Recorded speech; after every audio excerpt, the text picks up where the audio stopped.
Hello friend, જય દ્વારકાધીશ, રાધે રાધે। આજે આપણે બનાવશું આખી ડુંગળીનું શાક એક નવી જ રીતે। તેના માટે મેં એક સરખી નાની નાની ડુંગળી લઈ લીધી છે અને અત્યારે તો માર્કેટમાં નાની નાની ડુંગળી પણ આવવા મળી છે અને હવે આપણે આને સુધારી લઈશું અને આવી રીતે આપણે ઉપરનો ભાગ કાઢી લઈશું। જે એક પડ પેલું આવે ને તે કાઢી લેવાનું આવી રીતે।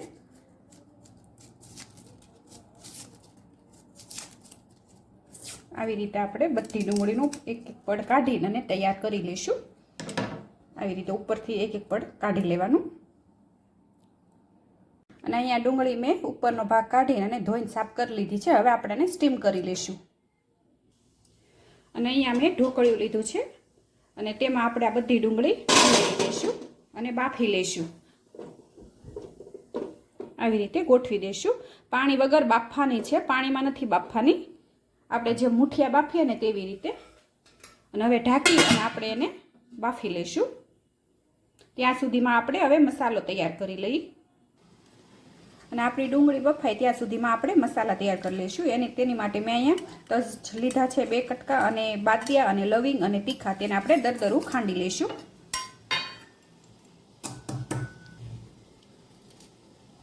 આવી રીતે દરદરું ખાંડી લેવાનું અને અહીંયા મેં 1 વાટકી જેટલા સિંગદાણા લીધા છે, કાચા જ લીધા છે, તેને આપણે મિક્સરમાં ક્રશ કરી લઈશું, એટલે પાવડર કરી લઈશું।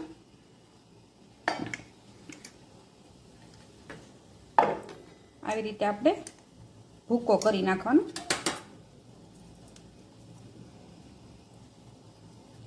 અને 1 વાટકી સિંગદાણા લીધા હતા તો અડધી વાટકી આપણે તલ લઈશું, તેને પણ આપણે પાવડર કરી લઈશું। જો તમે આપણો પાવડર અહીંયા તલનો પણ તૈયાર છે, તેને પણ એક સાઈડ આપણે કાઢી લઈશું, બે ભેગા નથી કરવાના। અને અહીં 1 વાટકી મેં ગાંઠિયા લીધા છે અને તમે ચણાનો લોટ પણ લઈ શકો, એ શેકીને લેવાનો, પણ એનો કલર બહુ સરસ ન આવે એટલે મેં ગાંઠિયા લીધા છે અને તેને પણ આપણે ક્રશ કરી લઈશું।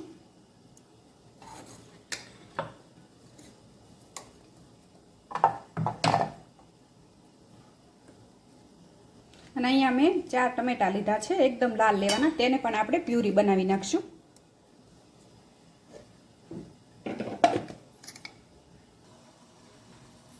અને અહીંયા જોઈ જોશું, જો તમે ડુંગળી આપણી બફાઈ ગઈ છે, આવી રીતે જો સરસ બફાઈ ગઈ છે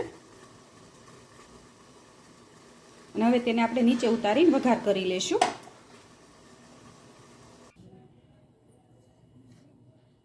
અને અહીંયા કડાઈમાં મેં તેલ 4 થી 5 પાવડા લઈ લીધું છે, તમારે જેટલું શાક હોય એ પ્રમાણે તેલ લેવાનું। તેલ ગરમ થઈ ગયું છે, પહેલા આપણે હિંગ ઉમેરી દઈશું અને રાઈ જીરું ઉમેરશું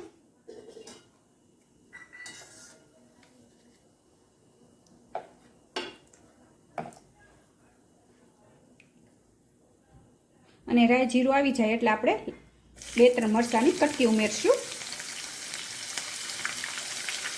અને મીઠા લીમડાના પાન ઉમેરી દઈશું અને જે આપણે લવિંગ, તીખા અને બાદિયાનો જે મસાલો કર્યો હતો તે ઉમેરશું અને અહીંયા મેં કાજુ અને બદામ લીધું છે તે ઉમેરી દઈશું અને અહીંયા ટમેટાની પ્યુરી કરી હતી આપણે 4-5 તે ઉમેરી દઈશું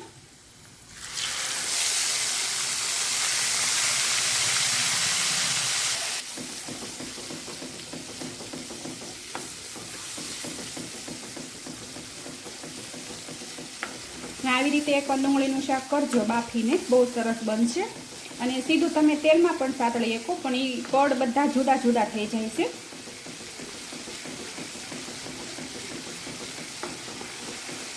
આવી રીતે ટમેટાને આપણે થોડીક વાર સાતળી લઈશું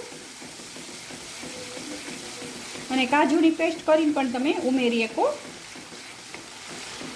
અને આખા કાજુ પણ ઉમેરી શકો। મેં અહીંયા કટકા કર્યા છે કાજુના, તે ઉમેર્યા છે। આપણા સતળાઈ ગયા છે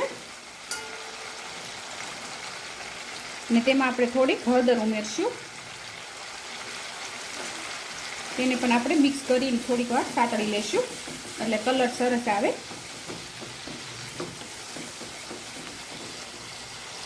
અને સ્વાદ પ્રમાણે મીઠું ઉમેરી દઈશું।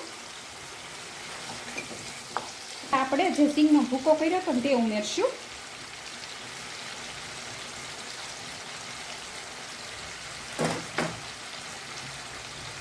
તેને પણ આપણે થોડીક વાર તેલમાં સાતળી લેવાનું છે. નીચે ન બેસી જાય તેનું ધ્યાન રાખવાનું.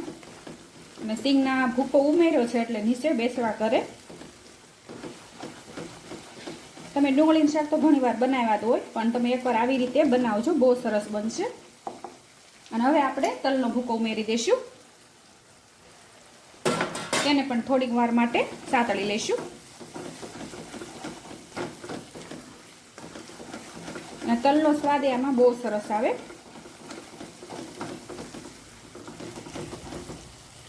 અને અહીંયા મેં આખા ધાણાને ક્રશ કરી લીધા હતા, તે 1 ચમચી ઉમેરશું. તમારે સ્કીપ કરવા હોય તો તમે સ્કીપ કરી શકો. આખા ધાણાનો પાવડર પણ આમાં સરસ લાગે.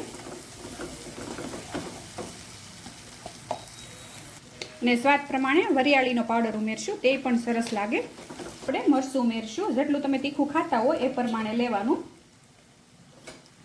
અહીંયા મારે શાક જાજુ છે એટલે મેં 3 થી 4 ચમચી ઉમેર્યું છે.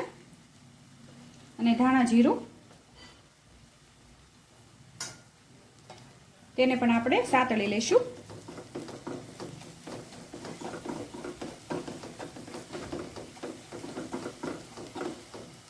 હવે મરચું ને આપણું બધું સતળાઈ ગયું છે. હવે તેમાં આપણે પાણી ઉમેરી દઈશું.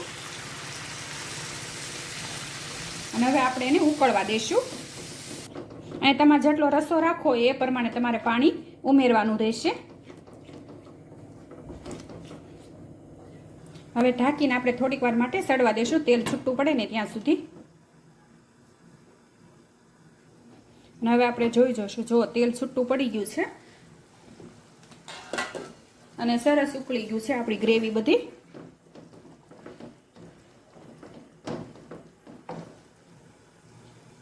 હવે જેમ આપણે ગાંઠિયાનો ભૂકો કર્યો હતો તે ઉમેરી દઈશું.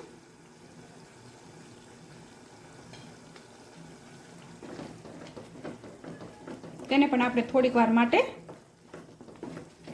અંદર ઉકાળી લેશું. અને તેલ છૂટું આમાંય પડી ગયું છે. હવે આપણે ડુંગળી જે બાફી હતી ને તે બધી ઉમેરી દઈશું.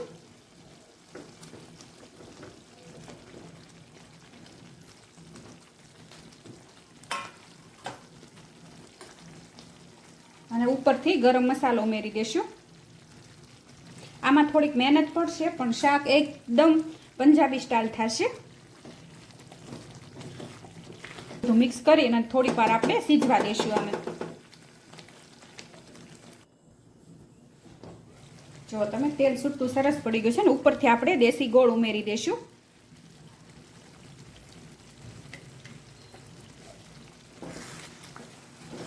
બાફીને કરીએ ને એટલે ડુંગળી આપણી એક પણ ભાંગે નહીં એવી રીતે બને અને સરસ સ્વાદમાંય પણ બને,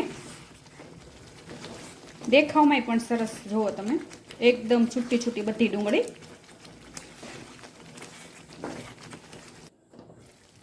જો તમે કલર પણ સરસ આવ્યો છે આપણા શાકનો. અને ઉપરથી આપણે કોથમીર ઉમેરી દઈશું, કારણ કે કોથમીર વગર તો ગમે શાક અધૂરા જ હોય છે. અને તમે કેવી રીતે ડુંગળીનું શાક કરો છો તે મને કોમેન્ટ કરી જણાવજો.